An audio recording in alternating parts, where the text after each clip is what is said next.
Good afternoon. A couple of scheduling notes for you. At 1 p.m., I expect the Prime Minister of Norway, Jonas Støre, to brief you at the Security Council stakeout.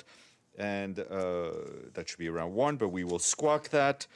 This evening, the Secretary General will make remarks at the Park East Synagogue in its annual ceremony, remembrance of the Holocaust. Just as a reminder, this is a virtual event. He will warn of the resurgence of, I'm still struggling with my English.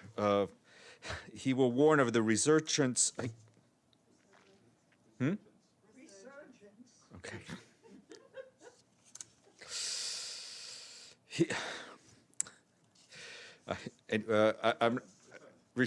I'm not going to go through. You've been given the remarks. I don't want to struggle with this one. And it'll be at 6 p.m. Tonight, and it's embargoed until then.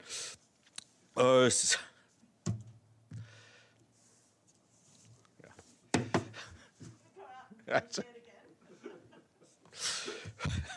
Sorry.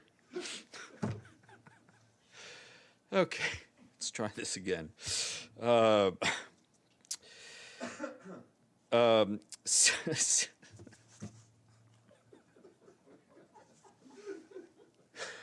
God. If this was a school, we'd all be kicked out already. Okay. All right, don't encourage me, James. All right. Senior personnel appointment to tell you about. Today, the Secretary General has appointed Volker Turk of Austria as Undersecretary General for Policy in the Secretary General's own executive office. In addition to coordinating global policy work, the Secretary General has asked Mr. Turk to focus on particular in the follow-up to on our common agenda report and to continue with the strategic coordination work within the executive office. He will ensure coherence in the analysis provided to the Secretary General and conduct system-wide coordination, including on the Secretary General's call to action for human rights.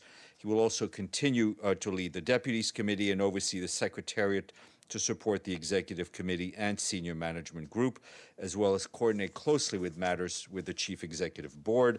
As you know, Mr. Turk has, since 2019, served as Assistant Secretary General for Strategic Coordination in the SG's office, and we congratulate our friend Volker. This morning, the Secretary General reiterated his deep concern following the coup d'etat in Burkina Faso. The role of the military must be to defend their countries and their people, he said, not to attack their governments and to fight for power. He urged the armies in the region to assume their professional role of armies to protect their countries and reestablish democratic institutions. The Secretary General also repeated the values of democracy do not depend on public opinion at one moment or another. Democratic societies must be preserved, he added, and military coups are unacceptable in the 21st century. And given the situation in Burkina Faso, I wanted to give you a quick reminder and update on the humanitarian situation in the country. Currently, 1/5 of the population needs humanitarian aid, but access is hampered by insecurity. The number of security incidents reported has risen from 211 in 2019 to nearly 1,000 in 2021. Conflict has exposed many people's chronic vulnerabilities to drought and flooding, which combined with the effects of COVID-19 has left 2.9 million people severely food insecure during the last lean season in August of last year. The outlook for 2022 indicates that the situation is likely to get worse. Internal displacement is another challenge. 6 out of 10 people displaced in the Central Sahel region or in Burkina Faso. Most of the people displaced, 83% of them, fled attacks or threats by non-state armed groups. Last year, we appealed for $607 million for the humanitarian response plan, which was only 42% funded. And finally, I just want to flag that on Thursday, Denmark, Germany, the European Union, and the UN's Office for the Coordination of Humanitarian Affairs are organizing a senior officials meeting on Mali, Niger, and Burkina Faso to renew commitments for the mobilization of policy and financial support for the humanitarian and resilience in the region. This morning, the Secretary General addressed the Security Council on the open debate on war in cities, protection of civilians in urban settings. The Secretary General told Council members that the use of explosive weapons in urban areas is a choice that carries a high risk of indiscriminate impact, noting that the effects of urban war in countries like Afghanistan and Yemen and Syria, where civilian infrastructure like hospitals and schools have been damaged, disrupting the lives of millions of people. The Secretary General also called on countries to demonstrate the political will to investigate and prosecute alleged war crimes to the maximum extent wherever they occur. His remarks were shared with you. I want to flag the Secretary General's call for the observance of the Olympic truce for the Beijing Winter Olympics and Paralympic Games, which are starting next week in China. The Secretary General said that the Olympic truce, which starts on the 28th of January, calls on all parties to stop hostilities through the course of the Games. With conflict spreading and tension rising, this appeal represents a chance to overcome differences and find path towards lasting peace. As we strive to end the pandemic, let's unite for a safer, more prosperous, and sustainable future for all, he said, adding that through the power of sport and the Olympic ideal, we can build a culture of peace. And as a reminder, Secretary General will be heading for the opening ceremony of the Games, which take place on the 4th of February. While in Beijing, he will also meet with the President of the International Olympic Committee, Thomas Bach, and Chinese authorities. We expect him back on the 6th of February, on Sunday. Yesterday, you heard from Mark Cutts about the severe winter weather in northern Syria and its humanitarian impact. Given the urgency of the crisis, the current priority, one of the current priorities is to keep the roads open. Humanitarian partners are also targeting 10,000 households with a range of shelter, cash assistance, and other aid, which needs clear roads to get to where it's needed most. Heavy snowfall has led to the disruption on the cross-border transshipment operations. The UN's transshipment hub near the Bab al-Hawa crossing on the Syria-Turkey border is working every day to reschedule shipments. Our colleagues Hans Grunberg, the special envoy for Yemen, and David Gressley, the humanitarian coordinator in Yemen, said today they are alarmed by the escalating spiral of violence that continues to harm civilians and is spilling over its borders. January will almost certainly be a record-shattering month for civilian casualties in Yemen, they warned. They reminded the parties that being at war does not absolve them of their obligations under international humanitarian law, which strictly prohibits disproportionate attacks and requires all feasible precautions to be taken to avoid civilian harm. They reiterated the importance of accountability for violations of international humanitarian law. A couple of updates from the field. Our friends at the UN mission in the Central African Republic reports that disarmament, demobilization, reintegration, and component inaugurated a community violence reduction project in several localities in Ndele, in the Bamingi Bangoran prefecture in the Central African Republic. The project aims to reduce violence within communities and provide a platform for young people, women, and others for dialogue. They registered about 500 people, with more than 53% of them being women. The mission intends to conduct several similar community projects through a year, as well as income-generating activities to support communities in Ndele to foster social cohesion. From South Sudan, the mission there said today it's deeply concerned about the report of attacks on Baidit in Jonglei State, allegedly carried out by people from the Murle community. I think that's what you were asking about, Edie. Reports said that on Sunday, armed young people from the Murle community carried out attacks and cattle raids with some 32 people from the Dinka Boer community killed, including 3 women killed by gunshots and 3 children who drowned in a river while trying to escape the violence.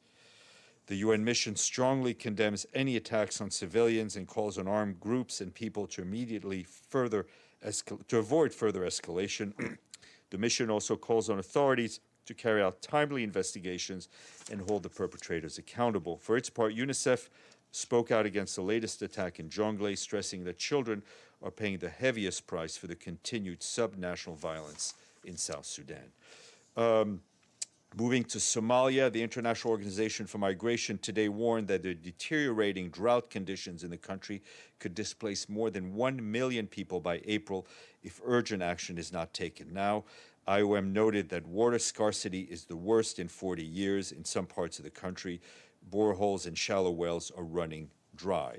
IOM says that the ongoing intervention is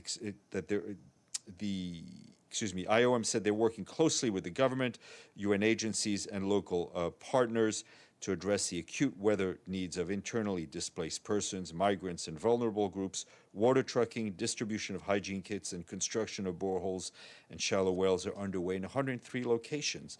IOM says ongoing interventions is expected to reach 255,000 people by the end of March. Just to let you know that in Haiti, we are participating with the government in some initial assessment following the earthquake in the department of Nip in the southwest. It was hit yesterday by 2 quakes. Our humanitarian colleagues are monitoring the situation closely and remain in contact with the local authorities.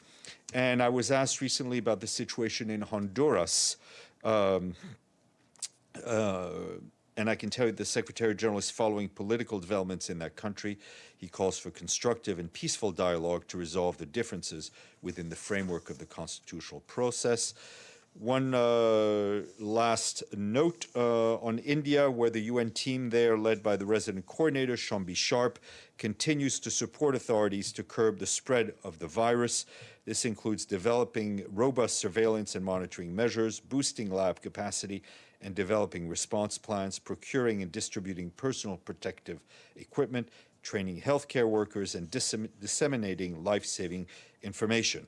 The UN team has worked to develop a comprehensive risk communication and community engagement strategy, training over 1.3 million healthcare workers in risk communications. To date, we and our partners have reached some 600 million people in India with COVID prevention and mitigation messages. We're supporting India's vaccination drive, which is the world's largest. And we want to thank 4 countries today, Estonia, Malta, Poland, and Sweden, who have joined the honor roll. James and then Edie. Okay, a few questions. The Secretary General this morning clearly was very strong in his comments on Burkina Faso. Does he believe then that the Security Council should address this issue urgently? I think in these situations, and we've seen a number of them, clear and direct messages from the Security Council are helpful, and they underscore the unity of the international community in saying no to coups, to put it in very plain language. Alexei Navalny and some of his key aides have been added to a terrorism list by Russia. What's the Secretary General's Let me check. I hadn't seen that report. Let me check and get back to you on that. Okay, and one closer to home then that you probably can answer, the announcement about Volker Turk. Is this a new USG job that has been created? Does he continue to work on the 38th floor? And is he now effectively the SG's minister without portfolio, or USG without portfolio? I don't think, given his workload and his capacity to work, I don't think he would agree with the description of being without portfolio. It is a post that already existed. I mean, the USG post existed. As you know, Ana Maria Menendez had been there. Her contract ended. There's a bit of shift of responsibilities within 38th floor. Ms. Menendez had been overseeing gender issues. When her mandate came to an end, the Secretary General has asked his Deputy Secretary General, Amina Mohammed, to oversee those issues, including the mainstreaming in the development system of gender issues for continuing and sustained progress. So the DSG will look at that. So, and he will also, as I said in the announcement, really oversee the coordination of our common agenda and the implementation of that report. Yep. I also was going to ask about Mr. Navalny, so if you Okay, could get I will. us some Yeah, kind of a reaction. On this officials meeting Thursday, Mali, I believe Mali, Niger, and Burkina Faso, is the UN going to be represented? Is it going to be a virtual meeting? Is it in person? I will check. UN will be represented through OCHA. Yeah, but I will try to get you more details on that. And a final question. Is there any update on Ethiopia from following up on the Secretary General's quite optimistic hopes for a ceasefire? I have nothing for you on that at this point. Okay, Senora.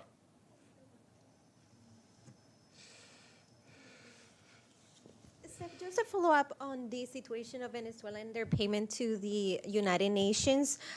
Just yesterday, the foreign minister of Venezuela sent a series of tweets accusing the United States of preventing their payment and to try to interfere with their capability to be able to participate at the UN. And they made a call to the Secretary General to take action on that front.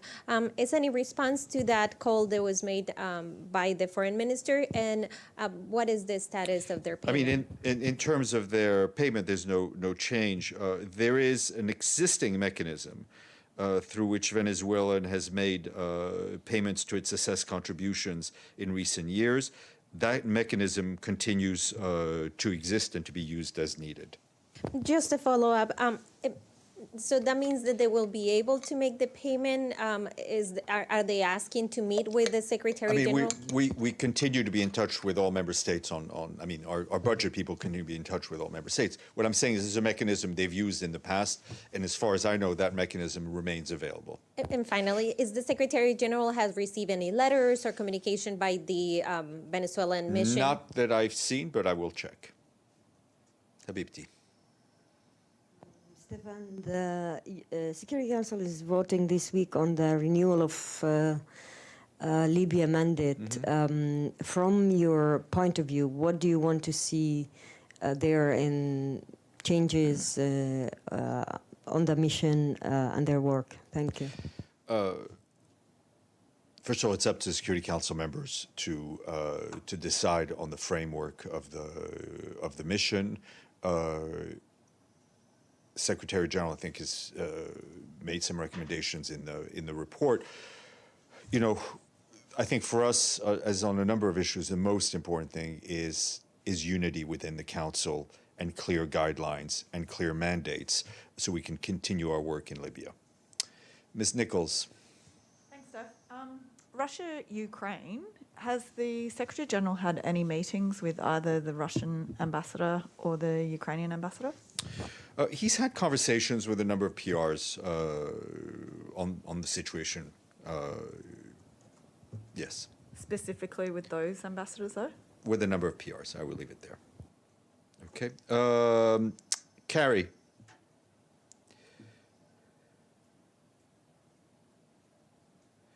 Hi, Steph. Thanks. Talking about the Olympics, but not about the Olympic truth, though it's very good to know about it. Environmentalists are very concerned about the need to create massive amounts of snow for this Winter Olympics, especially with an acute water scarcity around basins these days. We know how the SG is attached to environmental and climate. What are the SG's thoughts about this? Look, I think does he plan to talk about it with Chinese authorities? It's very important that all sporting events that we see in global events have a carbon footprint that is the most positive for the environment. And I'll let you know who he meets there and what will be raised. Oscar. And then Iftikhar. Oscar? I can't hear you. No, still muted. All right, let me go to Iftikhar and I'll come back to you. Iftikhar?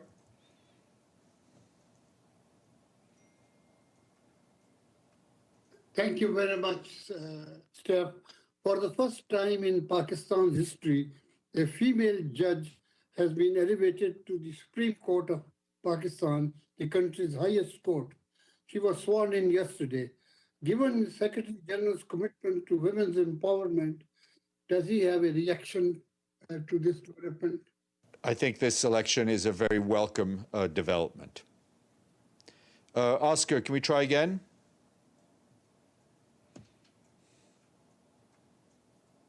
Hear me now. Hello? Stefan? Go ahead. Hello? Yes. Do you hear me? Yes. Okay, great. Thank you. Okay, yes, I have two questions, Stefan. And the first question is, listening to the remarks from the Secretary General to the Security Council, the protection of civilians and armed conflict, and listening to Mr. Markot's on Monday on the statement of the humanitarian crisis in Syria. So seeing both the statements, and it's clear in explanation of how in our conflicts, the civilians always pays the price. In this regard, with the tension in Ukraine, what actions can be taken to prevent and protect the civilians before any possible move of military occupation in the country? And also, if the war moves in a major escalation, how the planet can be affected? I would refer you to what the Secretary General said in his remarks, which is if there is conflict, there should also be a very careful decision on the kinds of weapons that are used, how fighting is used, and what weapons and ammunition, in a sense, is used, what policies are put in place, and to ensure that civilians and civilian infrastructure is protected to the utmost. Now, obviously, the best solution to this would be to avoid the fighting or to stop the fighting, which is the focus of a lot of the UN's work throughout the world, whether in Yemen or in Syria, and in many other places. Okay. Paulina, it's your turn to shine.